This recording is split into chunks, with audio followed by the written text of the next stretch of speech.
All right, Professor Project Squad, Brent Fikowski here.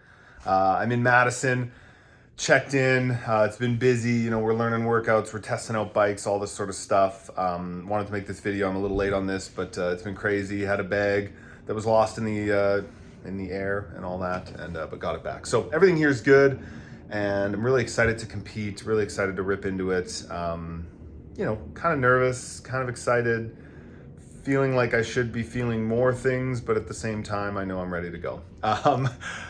When it comes to the Professor Project program, in past years, in order to kind of follow along with what I'm doing, I put in the program like the games workouts, like follow along with the semis or the games. Obviously, during the open, we leave that open as I know that most of the Professor Project squad's doing that. This year, decided not to put the games workouts in. If you want to still do some of them, do them. Make sure you don't just add them on top of the program. If there's a workout or two at the games you think looks fun, look at the program, take a workout or two workouts out and put that in. But wanted to focus on, making progress, for your goals. And I feel like training is what does that. So instead of kind of like doing a pseudo competition, especially one as intense and, varied as the games, we're going to stick with the program this year, stick with the deload week that's planned. But again, if there's a workout from the games you're really excited and you kind of want to give it a try, feel free to put it in, but please take something out. Take out a workout that's, kind of similar and do that. But feel free to let me know, on Facebook or wherever you, leave your comments that, I'm always looking and stuff, but after the games. But let me know if that's what you want, right? If you really want to like go through the whole games weekend, put that in, and then we'll try to make that happen next year. But for this time, I kind of just felt like we stick to training, and I know that's what works for me is sticking to training and not throwing down and competing every single week or every single time there's something cool to do. It's like stick with the training plan. As far as this week's concerned, wish me luck. Appreciate the well wishes and stuff. And if you're in Madison, head to the Tier House. Check out the shoes there. There's an Ascent booth as well. Enjoy the vendor village. There's lots of cool booths this year. Buy lots of equipment. Cheer me on. And if you're not in Madison, feel free to follow along online. Wish me luck there. I'll be back online, obviously, once the games is done. And as far as how I'm feeling, yeah, it's kind of interesting. I've been trying to say hello to as many athletes as I can, and it's interesting meeting some of the younger athletes where it's their first time and there's that like tangible excitement. And I was thinking like, oh, I should try to like, try and get that kind of energy back. And I realized like those days are gone for me. Not that I'm not excited, but that you can't recreate that. Just like, the excitement of a new job or the excitement of anything new, like you can't recreate that once you've been there, but it's a different level of excitement. In the same way, if a relationship like the relationship with my wife, obviously there's that like when I first met her in the first few dates, there's this like, this excitement around that. And now there's like a level of, love and care that's there that's much deeper than that. And it's not something you can try to recreate, that like first date excitement sort of thing. And I think with CrossFit games, it's a more complicated relationship than the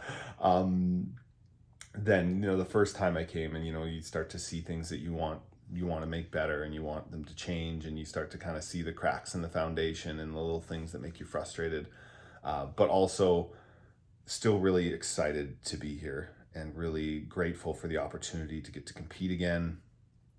Grateful that still have a shot at a really high placing. And people are excited for me. Bumped into a lot of people and they're asking like, oh, how you feeling, man? Like, I'm like, yeah, good. Body's good. Like, I'm excited. Training's been going really well.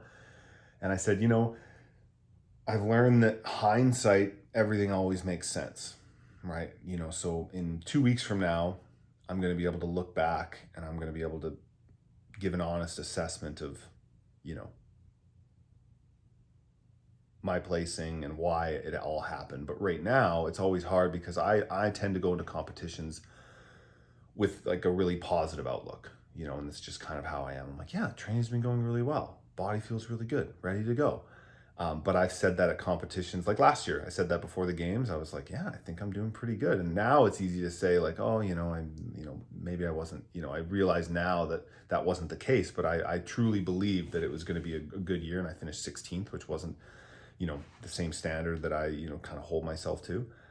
But, going into 2017 or 2016, I was like, oh, I feel really good. I'm going to do well. And then I did do well. I finished second, I finished fourth in the world. And those are kind of more to the standard that I try to hold myself to. And so this year, it's like, I don't really know which of those it's going to be. I'm definitely going to do everything I can, every single event, to get as many points as I can, creating good strategies, getting to bed early, eating good food, mentally pushing hard, trying to make as few mistakes as possible, like all those little things. And it's sort of at the end of day one, halfway through day two, is when you start to get a pretty good indication of like, how is my fitness relative to the field. And when I was in Pasadena, it's like after day one, I was sitting in, it was either first or second or third or something like that. I obviously won the first workout, and then I did really well in the muscle up. I'm like, okay, like I can tell that my fitness is in a really good place, and the next workout will be my worst workout, the bench press, and then I should just, crush the rest of them. And that's kind of what happened. And so at this competition, it's like, okay, like, I'm going to do the bike. I'm going to do this pig flip workout. There's a gymnastics test. There's the workout the next morning with the rope climbs, and workout with the, like all that sort of stuff. And you start to see those kind of trickle in, and you go, okay, like I know how hopefully those will fall into place if I'm in good shape relative to my peers. And then, pretty quickly you'll get an indication of what sort of position you're fighting for the rest of the weekend. So I'm excited to see that unfold. And, I'm open to the experience, whatever that is, whether that's a runaway victory or, a slippery slope to cut land, and just trying to embrace whatever that is with open eyes, and, just be like really open to whatever my fitness is going to take me to, but just give 100% in every workout, and kind of learn from years past, where I can think to years where I started off really well and was able to maintain that. I can think of years where I started off really well and, had a slip off and then had to battle back. I can think of years where I didn't start very well and I was kind of,